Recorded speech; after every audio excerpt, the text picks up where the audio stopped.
बाप का, दादा का, बुआ का, फूफा का, चचिया ससुर का, सबका बदला लेगा रे तेरा फैजाल। देखिए, हंसना हंसाना चलता रहेगा। बहुत गंभीर बात कहूंगा, अच्छी लगे तो समझना, नहीं तो जैसा मन होता है तुम्हारा वो करो। नैना नैना नैना नैना, मेरी बात सुनो नैना, मेरी बात सुनो नैना। मैं बड़े दिल से सचिन जी का धन्यवाद करना चाहता हूं। बड़े ही बिरले लोग होते हैं जो अपनी मिट्टी के लिए काम करना चाहते हैं जी। मेरे माँ बाप के पास इतने पैसे नहीं थे कि मेरे लिए कर पाए, लोन लेके मुझे पढ़ाया, लेकिन मैंने वादा किया था कि मैं अपने बाप का सीना ना चौड़ा करके चलाऊंगा। आज मैं जाता हूं तो मेरे घर में मुझे अधिकारी लेने आते हैं। मैं आप लोगों के सामने बात कर पा रहा हूं क्योंकि मैं कभी ये बातें कह नहीं पाया किसी के सामने। आपको पता नहीं, तकलीफ होती है ना, इतनी बुरी चीज होती है। व्यवस्था बहुत खराब है, नहीं चलेगा ये। बताइए, साला इतनी दूर काम धाम छोड़कर आए, ये हो रहा है यहाँ पे। बाबूजी के पास भेजेंगे, घुटने में तेल आप ही लगाएंगे उनके।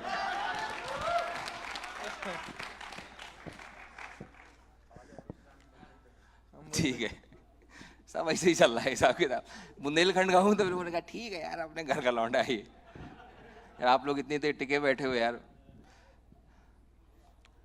आए तो का कर रहे फिर तुम तो टिके नहीं बैठ रहे? तो का होएगा? तकलीफ में लौंडे में एक तो तकलीफ, शक्ल से देख के लग रहा है तकलीफ में। क्या हो गया? ऐसा लग रहा है तुमने कुछ देख लिया, बता नहीं पा रहे हो क्या देख लिया है। क्या देख लिया ऐसा बताओ, का होएगा? बता मेरे भाई। एक तो वैसे वैसे तुम्हारे अगल बगल में औरतें और लड़कियां दोनों नहीं बैठी, तब तुम किस बात का दबाव महसूस कर रहे हो? शादी हो गई है तभी ये हालत है। बाहर बच के जाना, जैसी तुम्हारी सेहत है, कोई बिल्ली उठा के ले गई तो जिम्मेदारी कोई नहीं लेगा। अबे हंसो यार, जीवन में हर आदमी के साथ समस्या है, तुम काहे को टेंशन में बैठो? हाँ, कौन परेशान नहीं है? घर जाओगे, बीवी की किटकिट सुननी है, तुम कुछ भी कर लो तो आराम से बैठ लो यार। कहां गए भाई सचिन जी? कोई होस्ट होस्ट करने वाला है कि नहीं है? घर की मुर्गी दाल बराबर वाला हिसाब है यार। हाँ जी, हम आओ? अबे हाले भाव। हाँ, यूपी। ये देखो, औरतों की ना ये पूछने की जो आदत होती है ना, कहाँ गए थे, किसके साथ गए थे, टाइम पे आ जाते, क्या खाना बनाना है। अरे भाई कर लो जो तुम्हें कर रहा हूं। कहां से हो आप? झांसी से? तो मैं तो आपके पास का हूं, मैं हमीरपुर का रहने वाला हूं। हाँ, वो बरेली की हैं। अरे नहीं, बहुत प्यार, सम्मान, इज्जत आप लोगों से मिलती है। अरे नहीं, बस इतना आपने प्यार दिया, इतनी ख्याति प्राप्त हुई जी। हाँ, हम आप तो झांसी की, आपकी ससुराल झांसी है? आपके हस्बैंड आए हैं?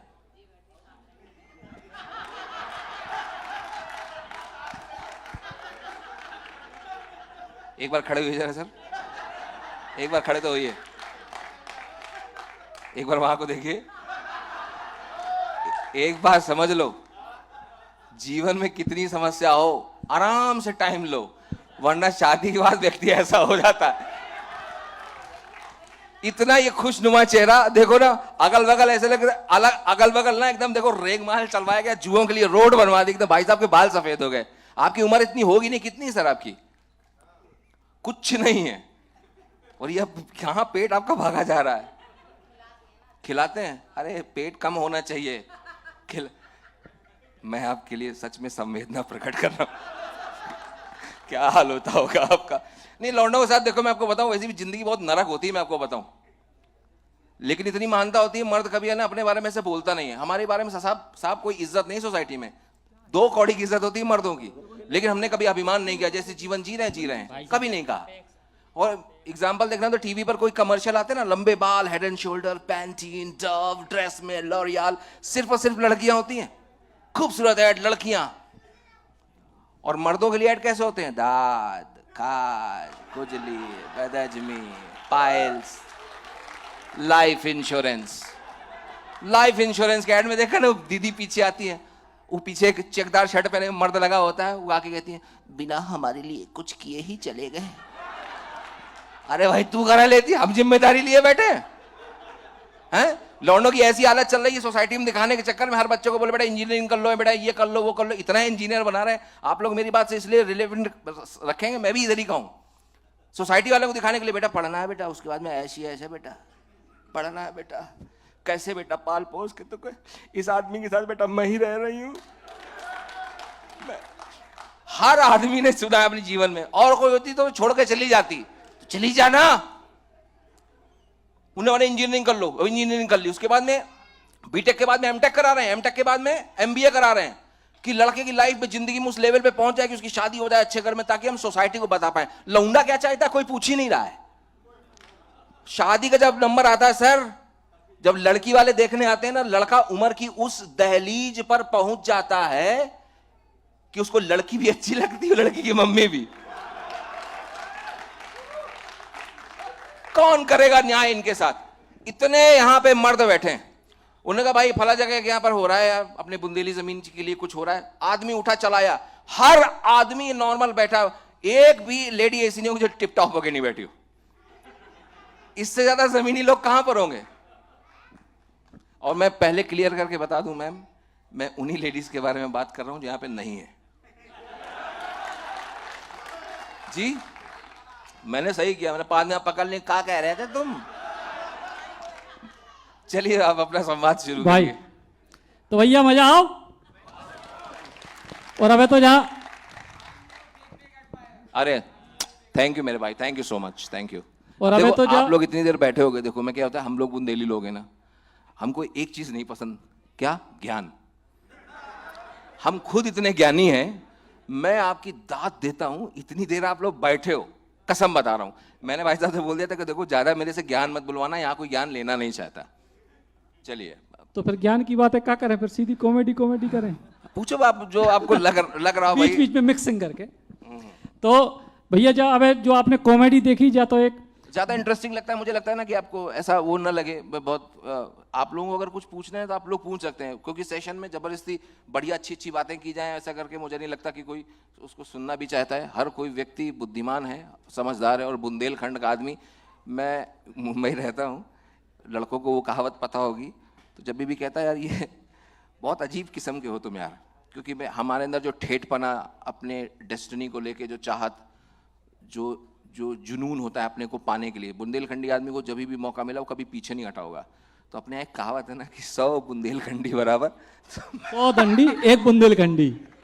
समझने वाले समझ गए हैं बाबू।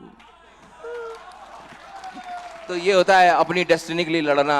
हाँ तो आप लोग भी लड़ते हैं, मैं भी लड़ा बहुत, तब जो भी परमेश्वर ने जो जहां पर पहुंचाया वहां पहुंचे। तो एक बहुत छोटी सी जो झलक अभी दिखी आपकी, जो कॉमेडी, तो आप लंबे समय से स्टैंड अप कॉमेडी कर रहे हैं, मिमिक्री देश में बहुत सारे लोग करते हैं, लेकिन आपकी जो मिमिक्री है वो पिछले 3-4 साल से पूरे देश में छाई है।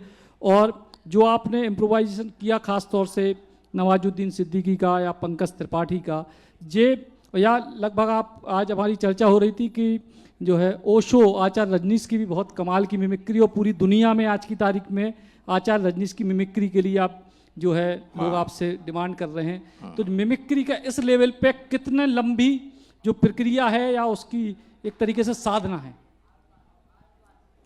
मुझे लगभग आवाज निकालते हुए, जिसको आप मिमिक्री बोलते हैं, वैसे मिमिक्री जैसा कोई शब्द होता नहीं है, ये इंडिया में दिया गया, कहीं दुनिया में नहीं है। इम्पर्सनेशन बोला जाता है जब आप किसी भी व्यक्ति को अपने ऊपर छाप लेते हो। तो मैं कोशिश करता हूँ कि अपने तरीके से कभी कोई ऐसी बात ना करूँ, कोई फुहड़ता वाली बात ना करूँ। 4 जगह बोलेंगे यार जय विजय भाई तो बहुत अच्छे हैं, और मैं कहीं ऐसी ओछी उलझी हुई बात करूँ जो आपको घर के बड़ों को या बच्चों को के सामने ना की जा सके। मैंने कभी नहीं किया, आपने देखा होगा लोग बहुत कुछ करते हैं, मैंने उसकी प्रैक्टिस की, और मैं बहुत प्रैक्टिस की, क्योंकि मुझे लोगों ने बोला था ये क्या 2 कौड़ी का काम करते हो तुम। कोई काम 2 कौड़ी का नहीं होता। हम लोग जिस जगह से आते हैं ना, हम लोग, हमारे यहाँ पर हमारे माँ बाप की भी गलती नहीं होती, उन्होंने ज़िंदगी में सिर्फ उतना ही देखा होता है जो उनके माँ बाप ने देखा होता है। हम जो करते हैं अपनी सोसाइटी को देख के कर रहे होते हैं, और आप उसका अंदाज़ा ये लगाओ 90% लोग जो जॉब कर रहे हैं वो अपनी मर्जी से नहीं कर रहे हैं, उनको सिर्फ जीना है, वो सिर्फ इसलिए जॉब कर रहे हैं। आपको अपने आपको अपने काम के लिए पैशनेट होना पड़ेगा। मैंने इतने टैलेंटेड लोगों को देखा, इवन मैं IAS PCS से मिलता हूँ ना, उनको वो मेरे को सुना रहे होते हैं कि यार मैं ना बांसुरी बहुत अच्छी बजाता हूँ। ओशो कहते भी हैं कि अगर तुम्हारा रस भिखारी बनने में भी आ रहा है तो भिखारी बन जाना, राजा बन के तुम्हें कुछ ना मिलेगा, मैं तुम्हें वो सिखाने आया हूं जो तुम्हें कभी किसी ने ना सिखाया। यही वो सत्य है, जब तुम्हें लड़ना पड़ेगा तुम खुद से लड़ोगे, किसी लड़ने से दूसरे से कोई लाभ ना होगा। लड़ो खुद से, अपनी चीजों के लिए अगर लड़ गए तो परमात्मा को पा जाओगे।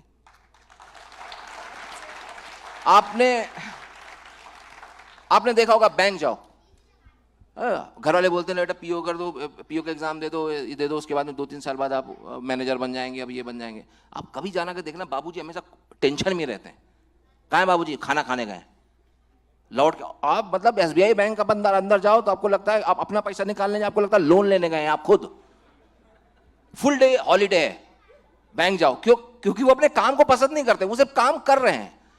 लड़के को कुछ बनना था, लड़के को बोले बेटा इंजीनियर बन लो, वो लड़का खुश नहीं है।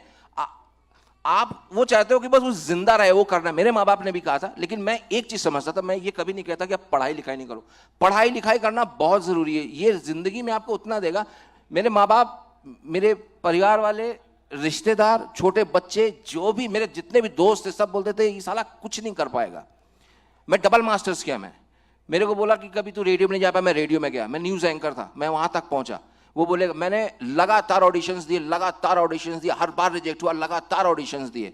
जिस आदमी ने मेरे को 16 साल रिजेक्ट किया, मैं उस चैनल में उसी आदमी ने मेरे को बुलाया और उसी आदमी ने मुझे अप्रिशिएट किया कि जय विजय तुम्हारे जैसा कोई नहीं है। फिर लोग बोलते हैं कि क्या इसमें कितना पैसा होगा। एट द एंड एक चीज आती है कि आपके पास पैसा कितना कमा लेते हो, आपका बच्चा कितना खुश है, इससे कोई लेना देना नहीं है। आप कितना कमा लेते हो, अगर बात है कि आप पैसा कितना कमा लेते हो, मैं दिल से कह रहा हूं, इतना बाजा फाड़ पैसा कमाओगे ना कि 40-45 लोग मिलकर नहीं कमा पाते। अगर सिर्फ एक artist, it's all about passion. आप जो काम कर रहे हो आपको पता भी नहीं आप वहां पर कहां जा सकते हो। मैं अपना एक्सपीरियंस शेयर कर रहा हूं, है ना। हो सकता है मुझसे फार बेटर जाओ। लोग अपने एक्सपीरियंस घुसेड़ देते हैं कि बेटा यही होता है। हम तो जैसे माँ बाप की कहानी नहीं होती कि बेटा हम कैसे स्कूल जाते थे हम ही जानते थे। अरे किसने मना किया था? मेरे पिताजी भी बोलते थे, पता है बेटा मैंने कैसे पढ़ाई की। मैंने अपने दादा को बोला, मैंने कहा पापा को कुछ ज्यादा आपने टेंशन नहीं रखा। कह रहे बेवकूफ है साला, ये फालतू बात करता है, जितना था उतना देते थे ना। तो बापों की कहानियां होती हैं, तो आपको वो नहीं सोचना। अपने बच्चों को आप देखो, इंडिया में आप कितनी बुरी हालत है। आप बोलते हैं कि बेरोजगारी। अरे आप अपने बच्चे को आपने बोला कि आप इंजीनियरिंग कर लो, बेचारा इंजीनियरिंग बाद तो कहीं का रह नहीं जाता। सोसाइटी का इतना प्रेशर होता है। आप देखो कितने केसेस आते हैं, ये सब चीजें हैं। मुझे लगता है कि कोशिश करो, मेरी बात आप सुनोगे 10 मिनट बाद भूल जाओगे साला क्या ज्ञान देकर गया। बट जो आदमी अपना पैशन फॉलो करता है, आप जिंदगी में कभी थकोगे नहीं। आप यकीन मानो, मैं 18-19 घंटे शूट कर रहा होता हूँ, एक शहर से दूसरे शहर जा रहा होता हूँ, वहां से इस कंट्री से उस कंट्री जा रहा होता हूँ, शोज कर रहा होता हूँ। मुझे अच्छा लगता है क्योंकि मैं ये जिंदगी जीना चाहता था। मुझे गॉड ने मैं जिस चीज के लिए मरता था, मुझे गॉड ने वो चीज दी। ऐसा कोई दिन नहीं होता कि मैं महादेव को थैंक यू नहीं बोलता हूँ कि परमात्मा तुमने मुझे वो जीवन दिया। मैं बहुत तकलीफों में रहा। मेरे माँ बाप के पास इतने पैसे नहीं थे कि मेरे लिए कर पाए, लोन लेके मुझे पढ़ाया। लेकिन मैंने वादा किया था कि मैं अपने बाप का सीना ना चौड़ा करके चलाऊंगा। आज मैं जाता हूं तो मेरे घर में मुझे अधिकारी लेने आते हैं। मैं आप लोगों के सामने बात कर पा रहा हूं क्योंकि मैं कभी ये बातें कह नहीं पाया किसी के सामने। आपको पता नहीं, तकलीफ होती है ना, इतनी बुरी चीज होती है, आप उससे लड़ते हो। और एक लड़के की जिंदगी में आपको बताऊं, लड़कियों को तो क्या करते हैं, बेटा उसकी जाके शादी कर लो, उसका एक। लड़के की जिंदगी में इतनी तकलीफें होती है ना, जब वो बड़ा हो रहा होता है, वो मेंटली ट्रॉमा, उसके लाइफ में उसके ब्रेकअप्स हो रहे होते हैं क्योंकि हम लोग अपने घर में बात नहीं कर पाते। वो किस चीज से गुजर रहा होता है, उससे कोई बात नहीं करना चाहता। बच्चे हो क्या, रो रहे हो। लड़का 19 के बाद में अगर अपनी माँ से कभी कह पाया कि माँ मेरे को ये तकलीफ है, कभी नहीं कह पाएगा। वो रोएगा, बाप अंदाजा लगाएगा और कह रहे बस अरे ये तो होता है। मुझे लगता है कि आप लोगों को ये समझना भी चाहिए। हम इमोशनल बातें करने लगा। हाँ पूछिए। नहीं, लेकिन हंसी तो आप हर मंच पे करते हो। हाँ। लेकिन घर में आए हो तो दिल की बातें भी जरूरी है। नहीं बहुत। मैं क्योंकि मैं हर दिन लोगों से मिलता हूँ। मुझे लगता है कि बच्चा कितना कुछ कर सकता है, उसके माँ बाप नहीं करने दे रहे। मैं लड़कियों से मिलता हूँ, मुझे लगता है कि लड़कियों पे इतना लगाम, हमारे बुंदेलखंड में तो इतना लगाम है, जिसको कोई माने या नहीं माने, मैं कहता हूँ इतनी टैलेंटेड लड़कियां, लेकिन उनको पढ़ा लिखा कर उनको कहीं भेजना नहीं चाहते। अरे वहाँ ये होता है, वहाँ वो होता है, इतना टैलेंट होता है। मैं आपको एक बात बताऊँ, मैं अपनी जिंदगी में कुछ बना हूं ना आज, मैं औरत की वजह से बना हूं। मैं खुला बोलता हूं, मेरी माँ मेरी रेडियो में मेरी पहली बॉस, मेरी टीवी में मेरी पहली बॉस, मेरी कंपनी में मेरी पहली बॉस, और वो जो मुझे मैनेज करती हैं ये प्रियंका जी हैं, ये भी मेरी मैनेजर हैं और मेरी दोस्त हैं बहुत। शी इज इंडिपेंडेंट, अच्छा कमाती है, इसके पास खुद का घर है, अच्छी लाइफस्टाइल है, जो जिसको फॉलो करने दिया वो कर गया है। बिल्कुल सही बात है। लेकिन मैंने सर देखा है कि रिसेंट टाइम में ना अपनी बच्चियों को लोग, मुझे लगता है कि मैं हमीरपुर से आता हूँ, आसपास वहाँ मैंने देखा है कि बच्चियों को उनके पैशन उनके फॉलो नहीं करने देते हैं, और ये बहुत ज़रूरी चीज़ है। बाकी देखिए मानना ना मानना आप लोगों की बात है, मैं तो, मुझे बोलने के लिए बोला गया है, 10 मिनट और बर्दाश्त कर लीजिएगा। हाँ देखा, हर आदमी चाहता आवाज़ सुना रहा। मेरे तो ऐसी हालत है कि मैं अगर सीरियस बात भी कर दूं, आदमी वेट करता है, इसमें हंसी आएगी। ओशो सुनना है? कौन टॉपिक पे? ये तुम ऐसी बात कर रहे हो, दूध दही सब सही। मुल्ला नसरुद्दीन के बारे में, माय गॉड, यूं अचानक मुल्ला नसरुद्दीन से आज मुलाकात हो गई। मैं बोला कहां जा रहे हो मुल्ला? अचानक बोल बैठे कि मैं अभी तक तपस्या के लिए गया था पहाड़ों पर, लौटकर आज आया हूं। मैंने कहा ये तो बड़ा लंबा अरसा हो गया, 29 साल तक तुम बाहर थे। बोला कैसी बात कर रहे हो, चढ़ने में तो 1 दिन लगा था, उतरने में 29 साल लग गए।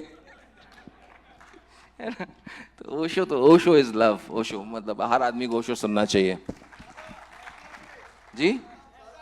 SRK देखा, मैंने कहा था ना, ज्यादा देर कोई सुन नहीं सकता। ओके SRK ठीक है, आपके लिए रोमांटिक कैसा,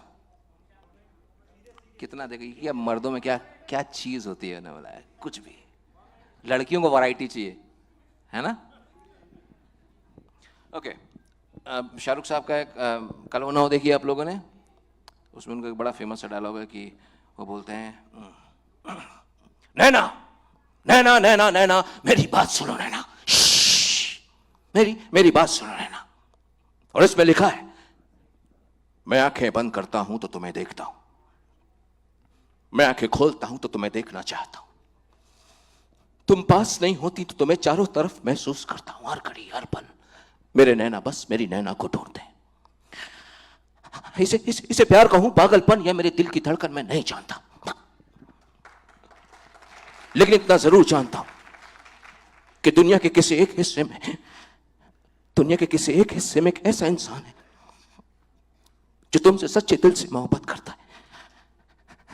मैं तुम्हें हमेशा प्यार करूंगा, मरते दम तक प्यार करूंगा, और शायद उसके बाद भी, शायद उसके बाद भी।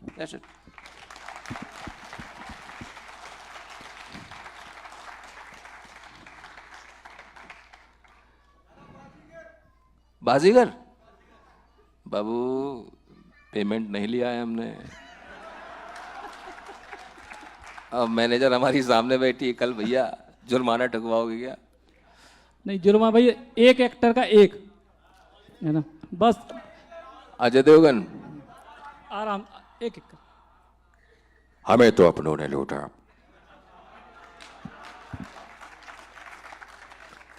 हमें तो अपनों ने लूटा, गहरों में कहा दम था, मेरी किश्ती थी डूबी हुआ, जिसके ताने ताने में केसर का दम था।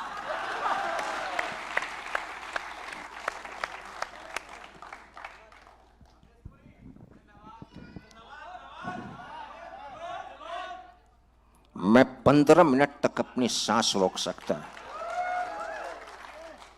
पब्लिक को मत रोकिए, यही जनार्दन है। मैं 15 मिनट तक अपनी सांस को रोक सकता है, मौत को छूके तक से वापस आ सकता है। बाप का, दादा का, बुआ का, फूफा का, चचिया ससुर का, सब का बदला लेगा रे तेरा फैजाल।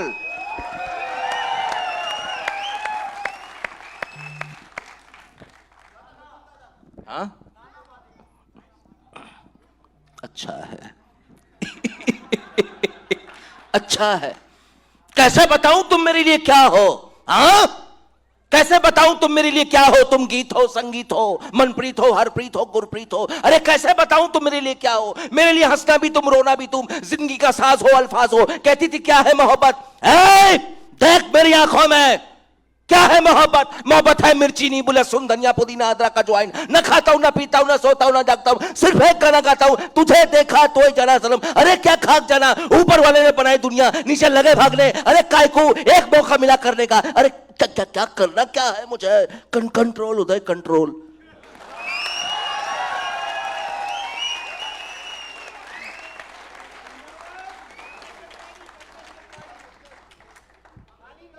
पंकज, कालीन भैया। देखिए, सबसे पहले एक बात बोलूंगा, माइक बहुत खराब है, पूरा फेफड़ा का ताकत लग रहा है हमारा। लेकिन एक बात कहना चाहूंगा, बहुत लौंडे यहां बैठे हैं। देखिए, हंसना हंसाना चलता रहेगा। बहुत गंभीर बात कहूंगा, अच्छी लगे तो समझना, नहीं तो जैसा मन होता है तुम्हारा वो करो।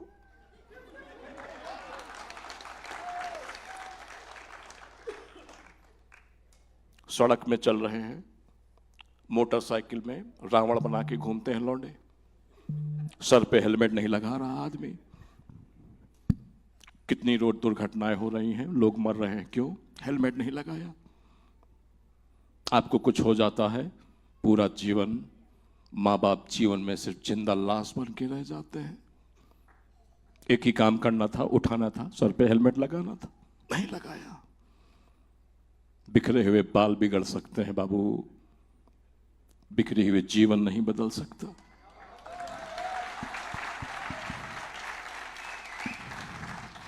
मुन्ना को भी समझाए थे, मुन्ना को बताए हैं मिर्जापुर की गद्दी पे राज करना है मुन्ना, ऐसे छोटे भैया नेताओं के जैसे हरकतें करोगे तो कैसे चलेगा? मजा आ रहा हूं? एक बार जोरदार ताली। आप ये मेरे अपने लोग हैं, मुझे इनसे प्यार चाहिए, इनका आशीर्वाद चाहिए। ताली बहुत बटोरे हैं गुरु। सुनो ना जय जय भाई, हाँ। अब हमारी एक डिमांड सबकी तो हो गई, एक दो चीजें बुंदेली में अगर एक आध कुछ शब्द निकले तो। मैं यार ना, मैं इतने साल से बाहर हो गया, मेरी बुंदेली में राठ की लैंग्वेज भी घुस जाती है, लाठी वाली महोबा की भी घुस लाठ जाती है, महुआ में एक आध कोई डायल, थोड़ी कनपुरिया घुस। तुम थे नहीं मालिक, पहले आते ही मैंने बुंदेली बोली कि नहीं बोली? एक आध एक्टर की आवाज में बुंदेली, अमरीशपुरी बुंदेली में। देखो, लोगों को पता कितना आसान लगता है, सोचता जय विजय है, फिर उसको इम्पर्सोनेट करता है अमरीश पुरी बन के। तो वेरी डिफिकल्ट कि उसको फिर मैं ट्रांसलेट भी करता जाऊं, भगवान बन जाऊंगा वैसे मैं। मतलब देख रहे हो, कम में ज्यादा का मजा ले रहे हैं। कुछ खास चीजों से बता दो, आवाज सुनाया दो। हाँ, क्या कह रहे हैं? सुनील शेट्टी सुनाया दो। ये तो भाई गजब के लोग। सीएम साहब यहाँ बैठे हैं और वहां उनको मोमेंटो दिए जाने, 4-4 मोमेंटो गिर रहे हैं, डालो यार, दो, खत्म करो यार। मैंने कहा यार, ये इसी धरती में हो सकता है?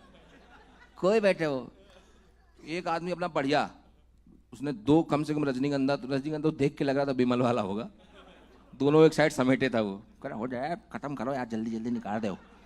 कमाल है यार। बताओ क्या कह रहे थे? बताओ यार, आवाज सुननी थी तुम लोगों को मेरी, तो YouTube पे सुन लेते। मोदी सुनेंगे क्या? अच्छा एक बार बता दो, मैं 2-4 सुना देता हूँ। मतलब तुम, अच्छा मेरे साथ ये है भी, आप एक बात समझो, साला मेरे से कोई बात नहीं करना चाहता। मैं किसी को भी देखता हूँ ना, लोग अपनी डिमांड चालू कर देते हैं, कसम से। मैं मैयत पे पहुंच जाता हूँ, लोगों को जय भाई कैसा है, मैयत में कर रहा है कि मैं उसको नवाज सुनाऊं अभी।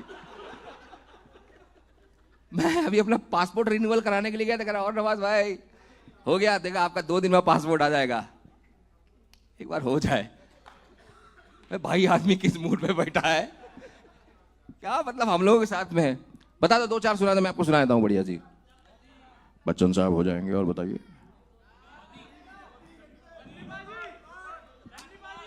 चलो कुछ अच्छी, अपने सचिन भाई के लिए भी कोई अच्छी बात बोल दें। राज बाबू आए क्या क्या, आपका अपना, मेरा फेवरेट, सुन लिया तुम लोगों ने यार। कितने पुराने हो, मुझे लगा राजकुमार पुराने वाले की बात कर रहे हैं। बात 2-3 सुना देता हूं। मोदी जी को आज इन्होंने अगर निमंत्रण दिया होता तो पहले तो बोलते, भाई माइक की बड़ी खराब व्यवस्था है जी, लेकिन मैं बड़े दिल से सचिन जी का धन्यवाद करना चाहता हूं। बड़े ही बिरले लोग होते हैं जो अपनी मिट्टी के लिए काम करना चाहते हैं जी, लेकिन अगर कोई आपकी मिट्टी के लिए कुछ करने का प्रयास करे तो आप बताइए उनके लिए तालियां बजनी चाहिए या नहीं बजनी चाहिए। संघर्ष से ही व्यक्ति बड़ा होता है। बूंद बूंद जोड़ के सागर बनता है जी। मैं तो बोल लिया, अब राजनाथ जी भी कुछ बोलेंगे। राजनाथ जी बोले, देखिए, व्यक्तिगत तौर पर मैं आपसे सिर्फ एक बात कहना चाहता हूं कि किसी भी प्रकार की विशेष टिप्पणी करने के पहले ये व्यक्तिगत तौर पर ये सोचना चाहिए कि हमने सच्चर कमेटी में भी इस बात की व्यवस्था रखी है। और देखिए, घर का कार्यक्रम है और किसी भी प्रकार से अगर किसी भी प्रकार की अवहेलना हो रही है या फिर माइक की समस्या है तो मैं इस बात की कड़ी निंदा करता हूं।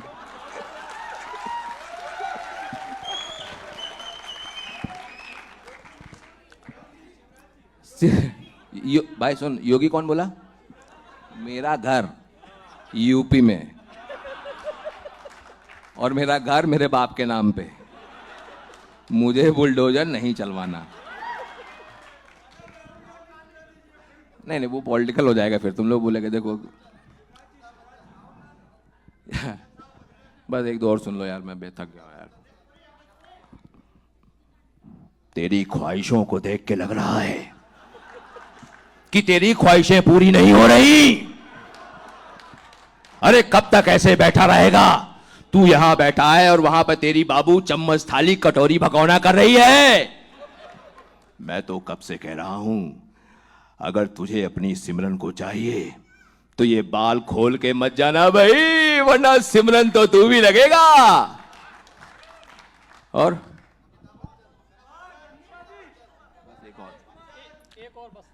ये बहुत ताकत ले रहा है आपका माइक। अरे ये भी तो खराब है।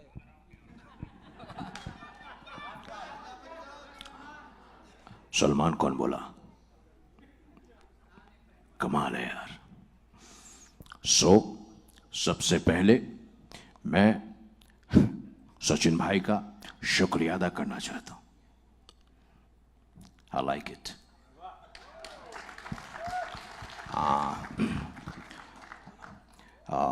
मेरे डैड यानी सलीम साहब वो भी एमपी से ताल्लुक रखते थे, तो मेरा हक यहां बनता है।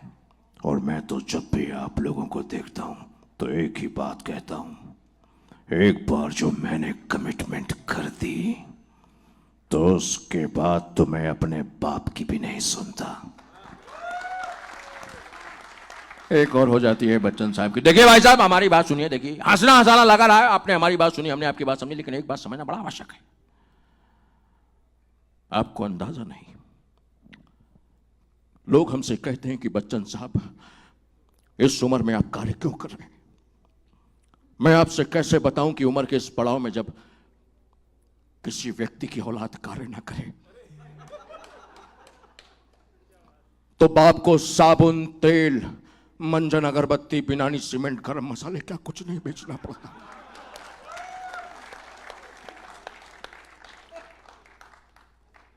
और बच्चे से अगर निपट भी जाए भाई साहब, तो आपको पता है हमारी जया कैसी है,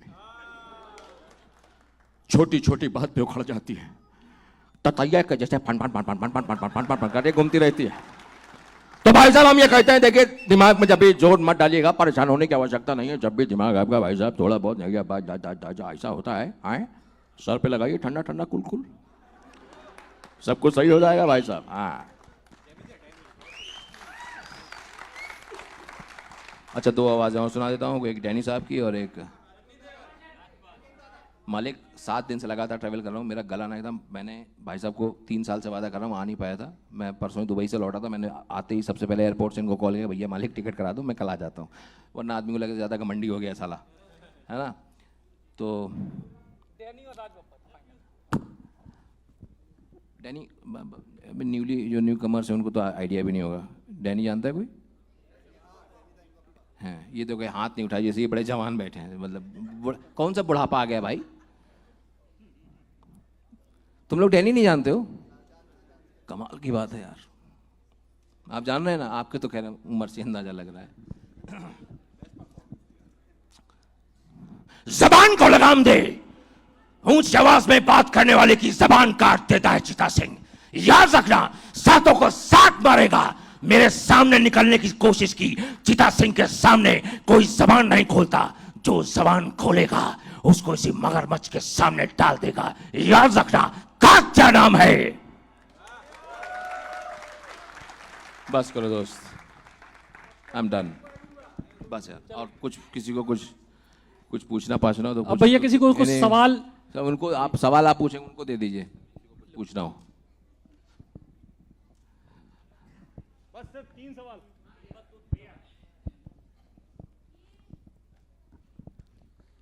आस्क मी एनीथिंग। देखिए भैया, क्या होता है कि बुंदेलखंड में अक्सर क्या होता है कि बच्चों को जो इस फील्ड में जाते हैं तो उनको बोलते हैं साला ये नचैया गवैया हो गया है। तो ये बड़ी दिक्कत है, बड़ी परेशानी खास तौर पे बुंदेलखंड में। तो उनकी गलती नहीं है ना, उन्होंने अपने आसपास एक उम्र का एक वो होता है। आपके फादर 50 ईयर्स के होंगे, तो वो जब जिस जनरेशन में थे तो उनको लगता होगा। आपको कई बार माँ बाप को समझाना बहुत ज़रूरी है। अपने एक वही वाली बात है ना, मुझे नहीं याद मैं अपने बाप के कभी गले लगाऊंगा। हम पिताजी के साथ, वो पिताजी कमरे में आए तो हम दूसरे कमरे में चले गए। तो ये जो बहुत बड़ा गैप है ना, ये हमारे जीवन में बड़ी समस्या दे देता है। उनको समझाना पड़ता है। उन माँ बाप ना सिर्फ डरते हैं कि मेरे बच्चे के साथ कहीं कोई ऐसी ना हो जाए, बेचारा वो ऐसे रह जाए। देखिए क्या होता है सर, हर किसी के पीछे बहुत बड़ी एक जर्नी होती है। तो बस मैं चाहता हूँ कम समय में सर, जितना आपके पास समय है, थोड़ा सा कुछ अपनी हमीरपुर से मुंबई तक की थोड़ा सा कुछ अगर दे पाएँ तो धन्यवाद सर। मैं हमीरपुर का रहने वाला हूँ, 3-3.5 किलोमीटर का शहर है। वहाँ रहता था। मेरे क्लासमेट जितने भी बच्चे थे सभी लोग इंजीनियरिंग और डॉक्टरी की तैयारी करना स्टार्ट कर दिया था।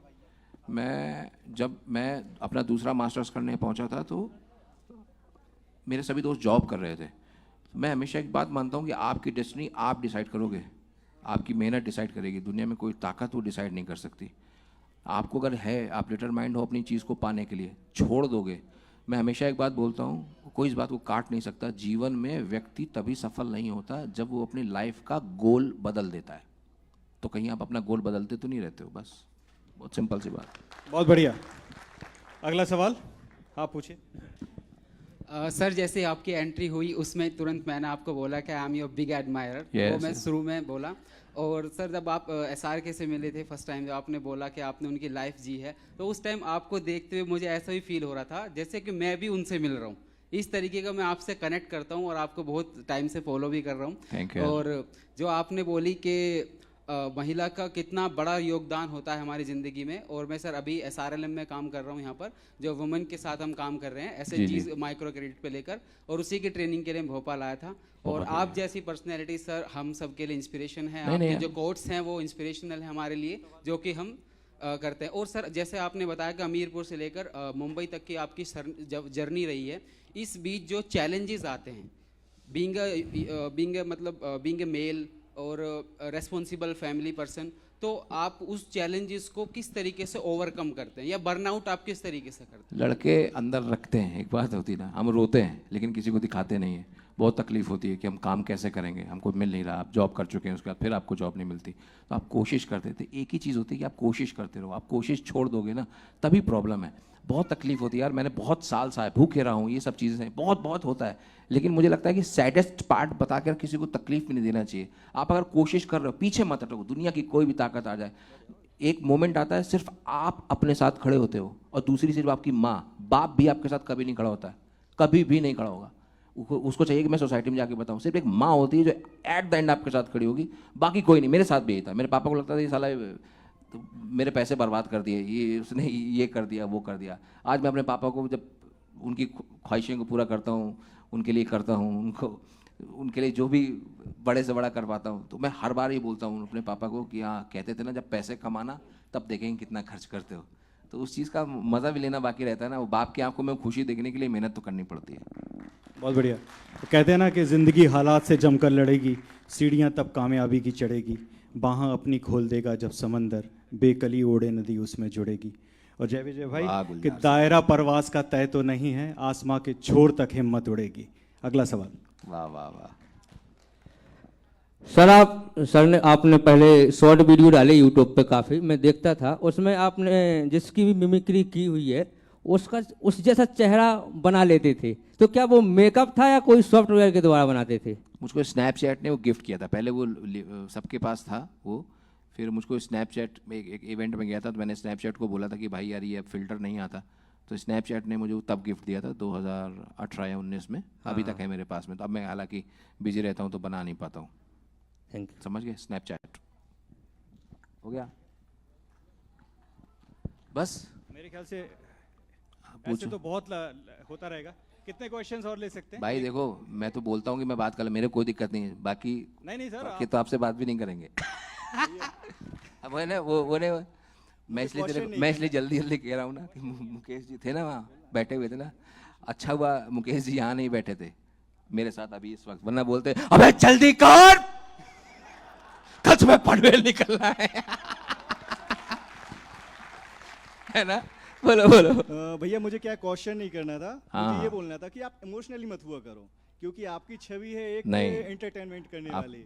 इमोशनल होना अच्छी बात है, हम हो नहीं हम पाते। लोग उदास हो जाते हैं ना वो नहीं, देख के। पहली बात तो मैं एक आर्टिस्ट हूँ और मैं ओवरवेल्म्ड होता हूँ, मैं इस तरफ कहीं शोज करता ही नहीं हूँ, और कभी अपने लोगों को देखता हूँ ना तो मुझे अच्छा लगता है कि मैं उनके साथ कनेक्टेड हूँ, मैं रियल हूँ आपके सामने। अगर आप चाहते हो फेक, तो मैं इतना कमाल की एक्टिंग करता हूँ भाई, आइडिया नहीं आपको। Thank you so much sir. तो सवालों का सिलसिला समाप्त किया जाए। थैंक यू जी। किसको? आपको है? उसे जल्दी जल्दी पकड़ाओ, आप भी थोड़ा धीमे चलो, जल्दी जल्दी, समय की कीमत समझे। अरे जल्दी बोलो जल्दी। अब देखो मैंने आपका थोड़ा एंटरटेनमेंट कर दिया, वरना आप लोग बैठे थे सुन रहे थे कि मैंने यहाँ काम किया, मैंने वहाँ काम किया, ये सब। हेलो, कौन ज्ञान सुनता है ना। अबे ठीक है यार, अपनी 40 बीघा पड़ी है, क्या दिख रही यहाँ वाला इतने से उतने जितनी जमीन दिख रही हमारी है। हेलो, राम राम सचिन राम भैया। राम जी। ये हम भी आप ही के जिला से राट से हैं। राट से हो? जी सर। अच्छा अच्छा। तो हम ये पूछना था कि आप हमीरपुर से राट तक का सफर आपका कैसा रहा, और आप आखिरी बार राट या हमीरपुर कब गए थे? मैं अपने माँ बाप से मिलने के लिए हर 90 दिन में एक चक्कर तो मेरा कन्फर्म है, और बीच में मेरे शोज होते रहते हैं लखनऊ उखनऊ, तो मैं जाता रहता हूँ। माँ बाप की शक्ल देखना ज़रूरी है। जब मैं या मेरा दिमाग ज़्यादा ख़राब हो जाता है तो मैं अपने माँ बाप के पास पहुँच जाता हूँ। जब मुझे लगता है मैंने जीवन में ठीक ठाक कर लिया है, तो पिताजी की अपनी गाली सुनने के लिए, हाँ वो कंट्रोल में रहता है फिर कि तुम जो हो वहाँ हो, यहाँ ये मेरा घर है कायदे में। हाँ जी। सीताराम दादो। सीताराम जी। ये दाढ़ी हाँ जी दादो, कहाँ बनवाते हो? कल तक तो बहुत बड़ी थी। आप ये मुझे लगता नहीं सैलून में बनती होगी, ये तो माली मोची ही बनाएगा ये। बताओ दादा, एक बड़ा आपसे जुड़ा हुआ एक प्रश्न पूछना चाह रहा था। अरे ये सारा हौज पौज, ये सारी तामझाम विश्व भर में आप अपने शोज करते हैं, कहीं कभी आपको ऐसा तो नहीं लगा कि सब सारी चकाचौंध में आप अपने आप को कहीं पीछे छोड़ आए हो? नहीं, मैंने इस जिंदगी को जीने के लिए बहुत संघर्ष किया है। जोरदार तालियां हो जाए मेरे भाई। और मैं आपको बताऊं, जो आपने बात बोली है, चकाचौंध, ये जो पब्लिक है ना, इसके लिए यही जीना है मुझे। 2016 में जब मैंने रोड सेफ्टी वाली में हमेशा लोगों को बात करता हूँ, ये मेरे लिए इतना इम्पोर्टेंट है, मेरे लोग, आप लोग जो मुझे प्यार देते हो। 2016 में मैं एक शो कर रहा था, मेरे छोटे भाई की डेथ हो गई थी, एक सेगमेंट करा, मेरे पर लगातार मेरे मोबाइल पे कॉल आ रहा था, बैक टू बैक। तो मैंने अपना सेगमेंट जल्दी ख़त्म किया, मैंने निकाला, तो मेरी माँ का था, तो मैंने 21 कॉल पढ़ी। तो मैंने, मम्मी आपको बोलता हूँ ना कि जब कभी नहीं उठा रहा हूँ, इट मीन्स मैं कहीं शो में हूँ, ऐसे बार बार मत किया करो। तो उन्होंने, बेटा सानू ख़त्म हो गया, जस्ट इमेजिन। और विद इन ए 2 मिनट वहाँ पर एंकर ने अनाउंस कर दिया कि alright, we are gonna call Jay Sachan once again on the stage, we give him the great round of applause. और मैं गया और मैंने फिर लोगों को हंसाया। ये ज़िंदगी है, वो एक पर्सनल चीज़ हो गई, लेकिन क्या होता है, इसके लिए ये मुझे भगवान ने करने के लिए दिया है। मैं आपको हंसाता हूँ, मैं अपने जो गम है वो भी इसमें छुपाता हूँ। मैं आर्टिस्ट हूँ, मेरे पास पैसा है, ये है, किसी के पास अकूत संपत्ति भी होगी ना साहब, उसके पास भी कुछ दुख, तकलीफ़ें, टेंशन होती हैं, वो मेरे पास भी होती हैं। बट ये मैं परमात्मा से हमेशा करता हूँ कि प्रभु मुझे इस लायक बनाए रखना कि मैं जैसे आज लोगों को हंसा रहा हूँ, ऐसे हंसाता रहूँ, बस। नमस्कार सर, मैं बनारस से रोहित कुमार हूँ। हर हर महादेव। जैसे सर हर हर महादेव, जैसे सर आप एक आर्टिस्ट है, वॉइस निकालते हैं, वैसे हम लोग भी स्कल्पचर आर्टिस्ट हैं। स्कल्पचर करते हैं? जी बिल्कुल, यहाँ पे थोड़ा काम चल रहा है तो वहीं पे आए। तो आपको जैसे सुना, मैं दौड़ के वहाँ से हाथों जल्दी मिट्टी जल्दी। अच्छा, वो मेरे आके मुंह में नहीं लगाई। नहीं सर, मेरा एक क्वेश्चन है, बनारस का आदमी ऐसा होता, हर हर महादेव बाबू। अरे रवि किशन का फैन बाबा। नहीं सर, जितने कॉमेडियनों से मैं सबका फैन रहता हूँ। सबका फैन रहता हूँ? बिल्कुल, जितने कॉमेडियन सर। तो मेरा एक क्वेश्चन एक बहुत इंपॉर्टेंट है सर, यहाँ पे जितने लोग होंगे, मेरे लिए सबके दिमाग में, पेरेंट्स जो होंगे सबके दिमाग में होगा कि जो अभी आप टैलेंट की बात करें कि जो बचपन से ही टैलेंट आता है सबके, तो वो मोबाइल पे देखकर या ऐसे टीवी में देखकर वो अपना करना चाहते हैं। तो एजुकेशन यहाँ पे कहाँ पे आएगा सर? क्योंकि एजुकेशन भी हमको देखना पड़ता है, उस टैलेंट को भी देखना पड़ेगा, तो वो चीज़ें स्टूडेंटों के लिए सही रहेगा कि नहीं? एजुकेशन पहले आपको कंप्लीट करनी है, एजुकेशन के साथ में ही चीज़ें हो सकती हैं। सपोज आप किसी कॉलेज में पढ़ाई कर रहे हो, यूथ फेस्टिवल्स होते हैं, ये चीज़ें होती हैं, आपको पार्टिसिपेट करना चाहिए। मैं कितनी बार झांसी फेस्टिवल्स में जाता था, है ना। आप जो काम कर रहे हो, ये आपको पढ़ाई लिखाई ना आपको मजबूत करती है, आपका जो नींव है ना वो मजबूत। आप डिसीजन मेकिंग जो चीज़ होती है ना, आदमी बोलता है कि मैथ का क्या काम होता है जीवन में, बहुत से बेवकूफ़त वाली ऐसी बातें करते हैं। पढ़ाई लिखाई आपके इतने काम आएगी, आपको तब आइडिया होता है जब आप उस पोजीशन पे पहुंचे होते हो। एक पढ़ा लिखा आदमी अलग दिखाई पड़ता है, कहीं बैठा होता है, किसी से बात कर रहा होता है, फ़र्क पड़ता है ना। ये चीज़ें आपको लाइफ में करेंगे। आप जो काम कर रहे हो करते जाओ। जो आप स्कल्पचर जो बनाते हो, आपको पता है कितना बड़ा टैलेंट है, लाखों करोड़ों लोगों में किसी को मिलता है जो आपके पास है। मैं चाह लूँगा तब भी नहीं कर पाऊंगा। ये बात ज़रूर है, उस हुनर की इज्जत अपने देश में नहीं है। वो जो गिने चुने जो लोग कर गए वो कर गए। जो हुनर ये आपके अंदर है, आप कोई इसको जब तक उसके अंदर नहीं होगा सीख नहीं सकता। वो आपके अंदर है, आप कर रहे हो। मैं चाहता हूँ कि आप, प्रभु करे, आप बहुत कमाल काम करो, देश का नाम रोशन करो। आपको पता है बाहर की कंट्रीज़ में ये ऐसे चीज़ें करते हैं, उनको कितनी वैल्यू मिलती है। गवर्नमेंट सब्सिडी देती है, पैसा दे रहा है, ये दे रहे हैं। यहाँ ऐसा फर्जी काम हो रहा है, पढ़ना लिखना नहीं, इनकी शादी करा दो। It is okay, thank you guys.